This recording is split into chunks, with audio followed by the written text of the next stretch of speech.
Just so you know that this video was filmed before the Raiders signed former Cowboys wide receiver Michael Gallup. Coming up on today's show, I got some post-draft winners and losers, and out of all the names that I mentioned, honestly, it still fits the bill even after signing Michael Gallup.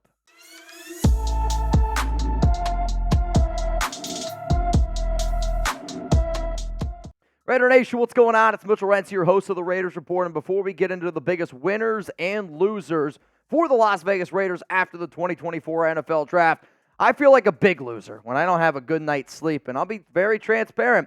My sleep last night was not very good. Alex and I were packing up, we're getting ready to move, and I don't have my 8 Sleep pod anymore. Don't be like me. Get yourself one. $200 off the pod cover at 8sleep.com/chatsports.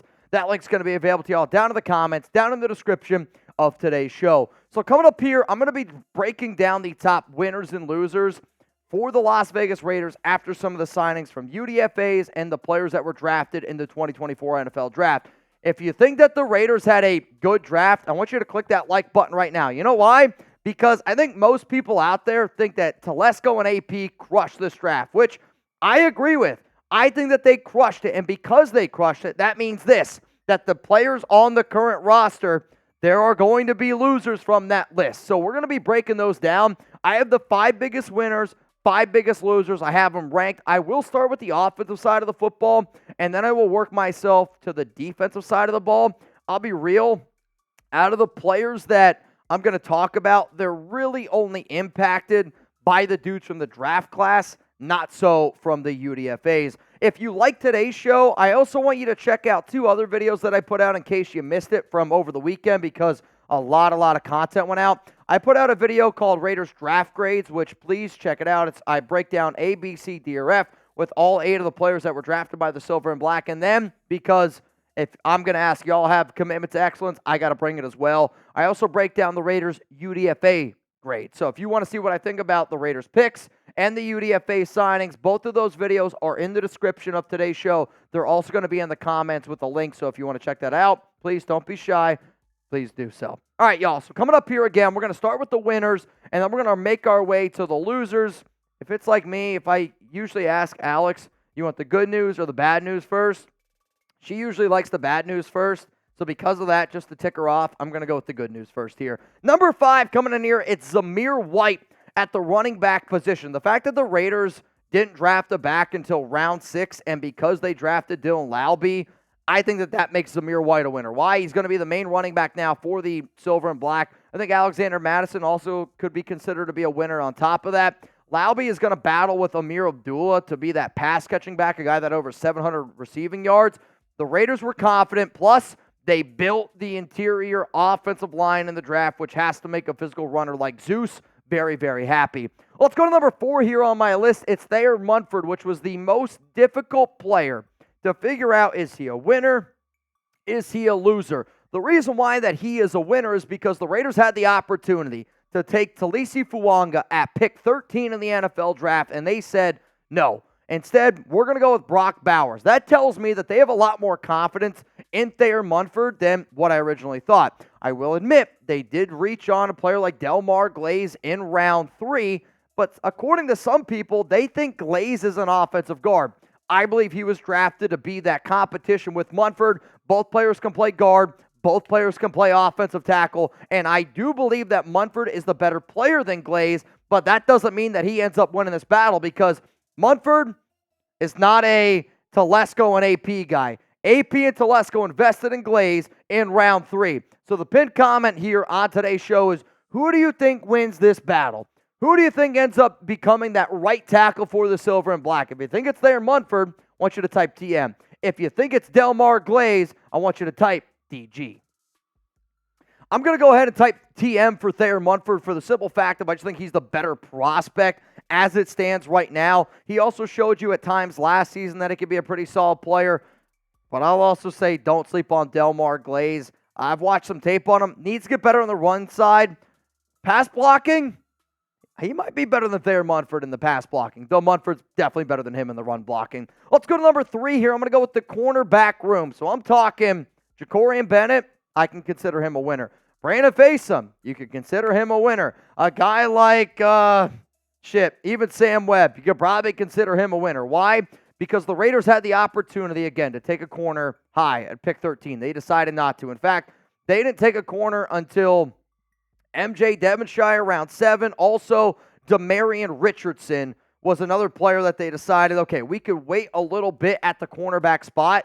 So as far as I'm concerned, Jacorian Bennett, Brandon Faison, MJ Devonshire, and the Demarion Richardson all have an opportunity to potentially start. And where we were before the draft started, if you would have told me that they weren't going to take a corner in their first 3 picks, I would have said that any of those other corners would probably sign up for that. Again, today's show sponsor is 8 Sleep, and if you haven't already, go to 8sleep.com/chatsports, because a better night's sleep, it's right here. That link's going to be available to you all down in the comments and down in the description of today's show. I love 8 Sleep because I get night sweats really, really bad. I also love to snuggle with my dog, Chuck, and I just feel like I get a better night's rest. He's almost just like a stress reliever for me.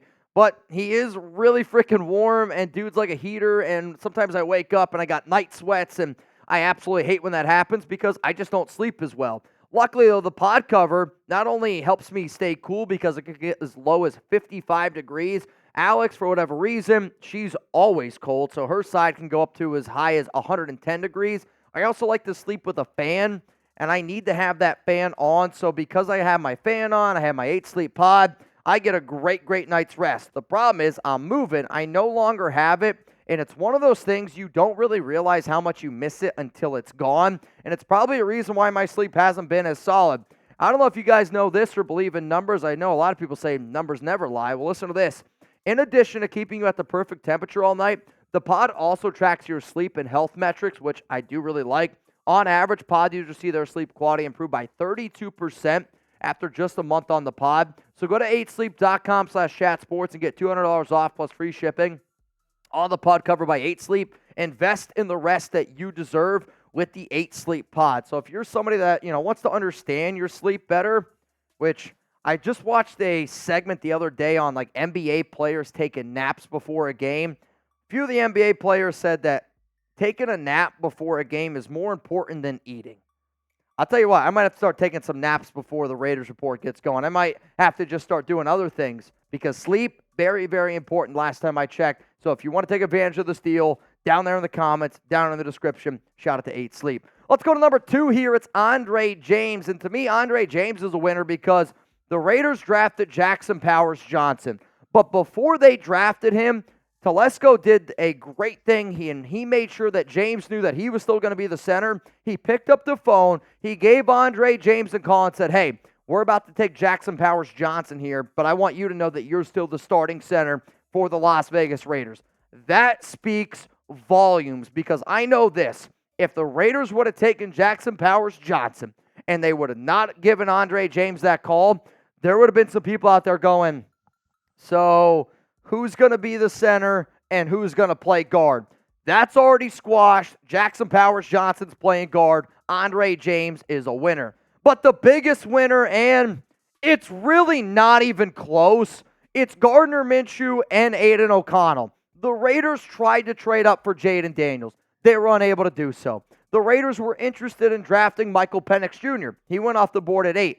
After that, Telesco literally said that after Michael Penix Jr. was drafted, they never even considered drafting a quarterback on day 2 or on day 3. So that means you got Minshew, you got AOC in a quarterback battle, and if you're Aidan, you're going, shit, I have an opportunity to start in the NFL. If you're Gardner Minshew, you're going, shit, I have an opportunity to start in the NFL. This legitimately is probably the last time either of these quarterbacks will have an opportunity to be the team's number 1 quarterback. And because of that, they are both big, big winners because whoever the loser is then is the backup. And just because one of these guys wins the starting battle in the beginning of the regular season, if those results don't translate to wins during the regular season, then you could easily see them swap somebody in and swap somebody out. So pick a starter, type GM for Gardner Minshew, or type AOC for Aidan O'Connell.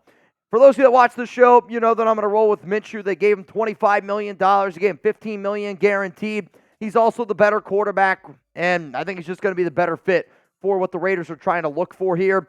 The fact that the silver and black were trying to trade up for a QB tells me everything that I need to know of, all right, so you're telling me you went out and signed the highest paid backup quarterback. You also were willing to give up all these picks to have a chance to go up and get Jaden Daniels. It's just nobody was willing to move on. That tells me that the Raiders were not confident in Aidan. They like him as a person, but Gardner Minshew is going to be the starter. Coming up next here, let's look at the Raiders post-draft losers. And rolling in here at number 5 is Cody Whitehair at offensive guard.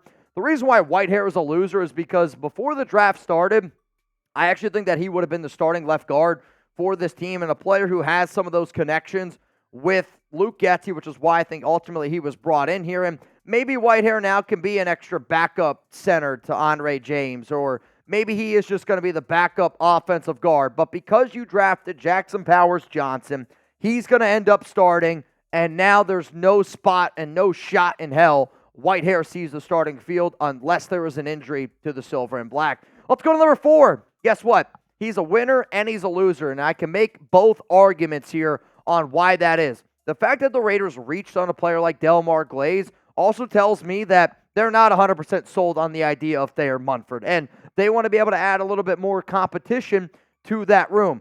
Yes, I have Thayer as a winner because they didn't take anybody at 14, but also think about how much the Raiders addressed the offensive line early on, and even though there were some other players available at pick 77, I get the way that the board fell. But, like, if the Raiders want an offensive lineman at right tackle that's a better pass blocker, Glaze, it was a top 7 pass blocking offensive tackle according to PFF, right? That was from their career standpoint, grade-wise. If you want somebody that's better at pass blocking, Glaze might be that answer.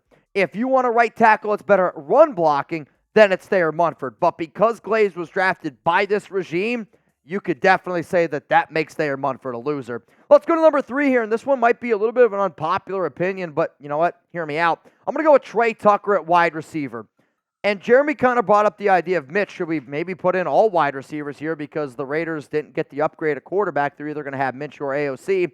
I will admit, for a guy like Tre Tucker that is a field stretcher, not having a good quarterback that can throw a good deep ball, like Aidan's not a good deep ball thrower. Gardner Minshew's not really known for throwing an elite deep ball. So I do think that hurts out Tre Tucker a little bit. But the biggest reason why Tucker makes this list is because of Brock Bowers. Like, if the season would have started before the draft, Tucker would have been your starting slot receiver because he was the only guy out there. The fact that they said, you know what, getting a slot weapon like Bowers is more important than a starting corner or a starting right tackle tells me that this team maybe isn't as high on Tre Tucker as we originally thought, or they just really love Brock Bowers. Either way, that makes Tucker a loser because his opportunity to get on the field now is going to be short. Yeah, he might still get his special teams opportunities, and I'm kind of hoping that that's where this kind of goes, and they can say, all right, Tucker, you can be a punt returner. You can be a kick returner. That's going to be more of your prominent role with this team, and he's tough enough to do it. He's got some of that wrestling background.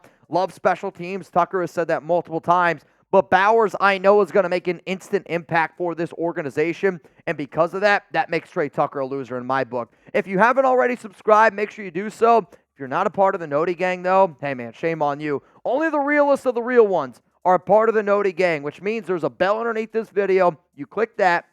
You click on. That way, when I drop a video, you don't miss it. So if you want to see your name on a future show, join the Noti Gang and take pride in being one of the first to comment on a video once I drop it. Simon, Baby Mac, Raider Nation for Life, William, shout out to you for being a part of that Noti Gang. Let's go to number 2 here, and it's Darien Butler at linebacker. He has battled a lot of injuries, and I know he has that Arizona State ties with Antonio Pierce. He's got the linebacker tied to Antonio Pierce, Marvin Lewis, assistant head coach. But the Raiders drafted Tommy Eichenberg, and Eichenberg is a better middle linebacker than Darien Butler. The Raiders also re-signed Kanai Malga, which Malga and Butler would probably battle it out for a practice squad spot. I don't see Butler beating out Eichenberg, and he's definitely not going to beat out Robert Spillane, Luke Masterson, Divine Diablo, Amari Burney. So if I'm the silver and black, I'm looking at these linebackers right now going, definitely 3 are going to make it. Do 4 make it? Because Spillane, Diablo, those are the 2 guarantees, right? Does Amari Burney? Well, Amari Burney is going to beat out Darien Butler. Luke Masterson going to beat out Darien Butler. If you're Butler, you are hoping that the Raiders end up keeping 6 linebackers at least. That's a lot of linebackers, even for a roster ran by a former linebacker. It's simply not going to happen, and essentially a guaranteed cut coming. So who was the biggest loser for the Raiders after the draft? My answer is coming up after I tell you guys, or after, I guess, this YouTube ad break, depending on when you watch the show. But I got to know, I need one name. Who was the biggest loser for the Raiders after the NFL draft? My answer might surprise some people, but I'm going to go with tight end Harrison Bryant. I'm not going to go with tight end Michael Mayer, though he was a loser. I don't think he's a top 5 loser despite them drafting Bowers, because I do think that Bowers is going to play in the slot, which is still going to give Mayer plenty of his opportunities to be the tight end. But Harrison Bryant was somebody that I thought was going to have some reps here and there as being a blocking tight end. And now if you're him, you're kind of in a situation that you were once in with the Cleveland Browns, and now you got to work your way up. The problem is he's not better than Brock Bowers. He's not better than Michael Mayer. So the only way he's going to get on the field is either when one of these guys needs a breather, or if they want to put Bowers out at wide receiver and then also go with a 2 tight end set. I do think that Bryant is good enough to still get some reps. I do know that the Raiders want to be a physical team, which is why I think they invested in Bryant in free agency and still went out and drafted a guy like Brock Bowers. But from where I thought in terms of the reps he could get compared to the reps that he's going to get, he's definitely a clear loser here for the Las Vegas Raiders. So if you guys want to take a screenshot, if you want to share this on social media, just make sure that you tag Jeremy Chuggs and I. I'm at Mitchell Renz 365 on Instagram and on Twitter. Jeremy Chuggs is at Jeremy Chuggs on Twitter.